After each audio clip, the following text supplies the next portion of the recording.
Welcome, ladies and gentlemen, to the Cosmic Twilight, where we discuss ufology's most controversial subject. Now, speaking about controversial subjects, the main focus of my video today would be breaking down the Nazi flying saucer program that allegedly taken place during the Third Reich. Now, I've spent more or less 10 years looking into the Nazi flying saucer programs to see if there's any evidence, documents to really back up the claims. And it's very sketchy subject. It's not very clear. It's really a hit and miss. And the word allegedly would be used a lot during the videos to come because it's not very clear on what information and it's very sketchy. So my main focus today is to break things down into bullet points. I'm going to go through A to Z, and then further down the line with the videos to come, I'm going to go into detail into each bullet point. Now, I need to mention that all the information that will be presented in later videos will come from out-of-print books that are decades old. These are books that are pretty much impossible to find on the internet. You have to go into a deep dive to find these books.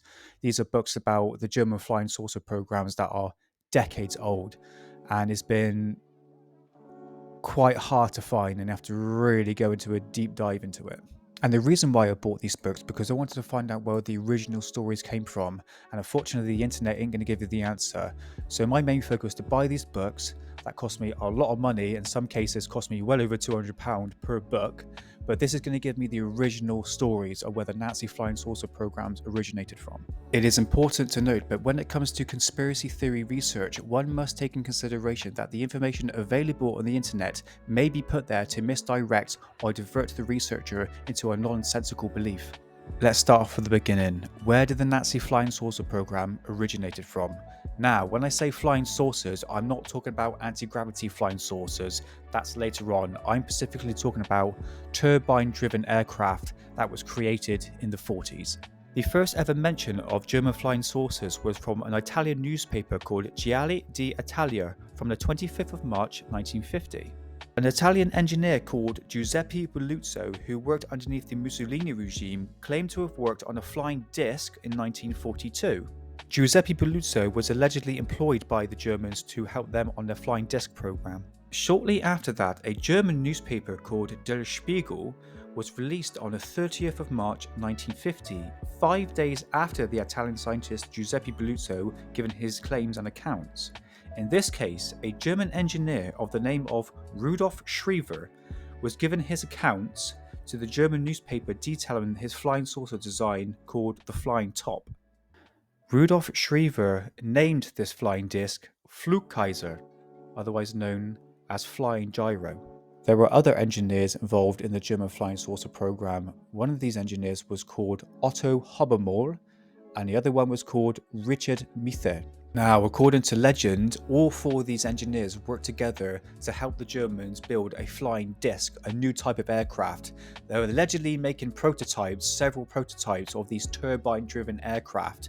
And near the end of the war, allegedly, I make this very clear, that all four scientists had built a flying discus-shaped craft. This was a big flying saucer that was shaped as a discus. And this was named the V7, that was allegedly tested in February of 1945. Another engineer called George Klein stated after the war to the FBI and to the intelligence agencies that he was involved in several flying disc programs for the Germans in World War II, and a flying saucer was test flown on the 14th of February 1945. Also, that needs to be mentioned, George Klein stated in a German newspaper on the 26th of April 1953 that he was involved on several projects for the Third Reich developing flying saucers. And last but not least, Joseph Andres Epp. Joseph also claims to be involved and consultant of the flying disc programs of World War II. This is specifically the Rudolf Schriever, the Otto Habermohl, the Richard Mithe and Giuseppe Belluzzo programs. Epp was also an inventor. He created his own flying saucer called the Flying Target. He claims that his plans was given to the Ministry of Aviation in Berlin in 1941.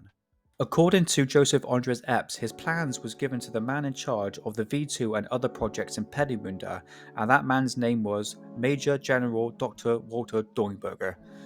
It's a bit of a mouthful. So this is just a basic background of people that was allegedly involved in the flying disc program of World War II. This sounds more plausible. Now, when I say flying saucers, these were turbine-driven aircraft. I've just put a few pictures on there just to give you a rough idea of what the aircraft allegedly looked like. These wasn't anti-gravity flying saucers. That's to come in a minute. So that's just the bullet point. This is just a very basic knowledge of who these people are and if they have any credibility. I have to give a shout out to somebody, Graham Randall, who's written this fantastic book called UFOs Before Roswell, European Foo Fighters from 1940 to 1945.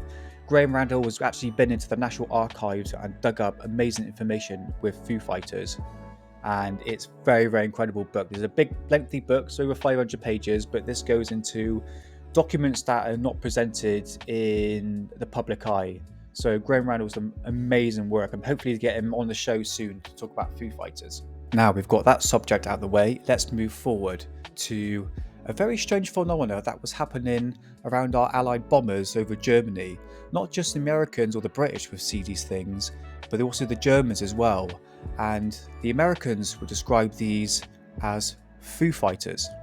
At the time of sightings of Foo Fighters, there was a rumour going around stating that whether or not these balls of light were actually German technology. There are documents from the 1950s from the intelligence agency, especially from the CIA, stating about these possibility that these balls of light might be German weaponry, because at the time they were talking about miracle weapon systems. The Allies, talking about the British and Americans, knew that the Germans were developing new state of weaponry, new art of aircraft, and they were extremely advanced. I can't stress that enough. But the first reports of German devices known as Foo Fighters came from this book here. René Levesco's book called Intercept But Don't Shoot. This is an Italian scientist, was essentially a Wernher von Braun sort of style scientist. Now, this book came out in 1974, so it's quite a long time ago, and René Levesco claims that Foo Fighters were devices created by the Germans.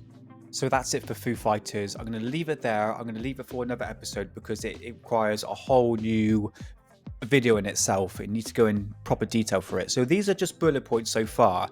So last but not least, this is going to be where it goes into the ooky spooky side, the esoteric side of the Nazi flying saucer program. And I'm going to explain why.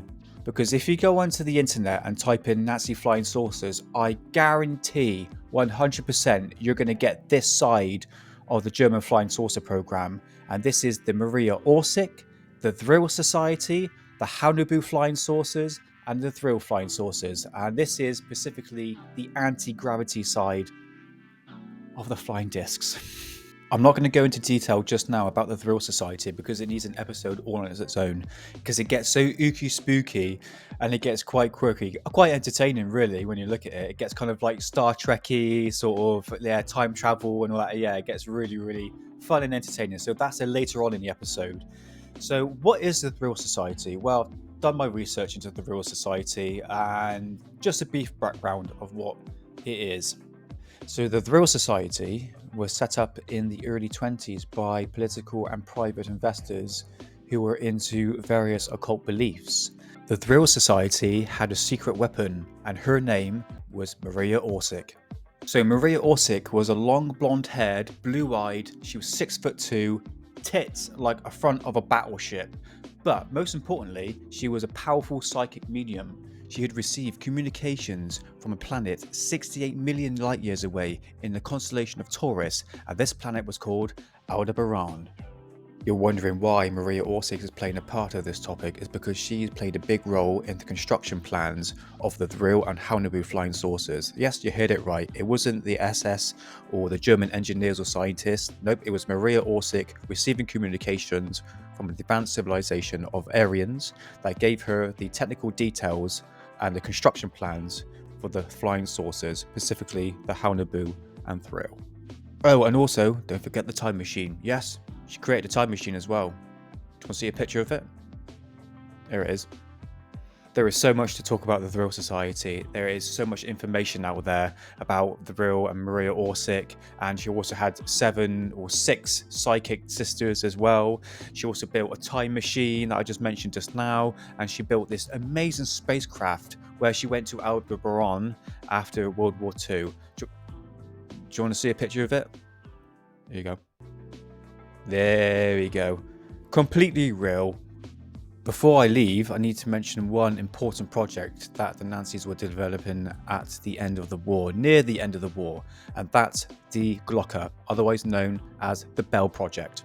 The bell is such a complex topic to talk about, it really needs me to go into a bit further information. I need to interview a few more people to actually get the whole aspect of this device that the Germans created. So that's it for the Nancy Flying Saucer program, all in bullet points, so I can expand upon in further videos to come. So it's going to be very, very interesting. So first episode I'm going to be doing is about Joseph Andres Epp, because he has a very interesting photograph that he took picture of back in Prague in 1945. Thank you for joining me on this edition of the Cosmic Twilight. I shall see you very, very soon with a deep dive into the Nancy Flying Saucer program. If you can do me a favor before you go, could you like and subscribe? Would be much appreciated. Thank you very much, folks. I'll see you very soon.